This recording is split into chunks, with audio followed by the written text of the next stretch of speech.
আমার কথার বলার অপেক্ষা রাখে না, জাজেসদের প্রত্যেকের হাততালি এবং সাথে দর্শকের অডিয়েন্সের এত সুন্দর হাততালি। আর এই গানটা মঞ্চে মানে শুনে শুনে আমরা মুগ্ধ হই, তার কাছেই জানতে চাইবো। সুজয়দার কাছে যাই। কে শোনাক নাকি এক লাইন? হবে, হতেই পারে, কেন হবে না?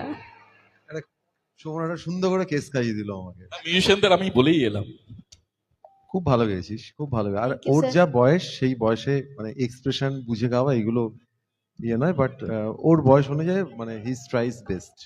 ভালো লেগেছে। আর অনবদ্য একটা কম্পোজিশন।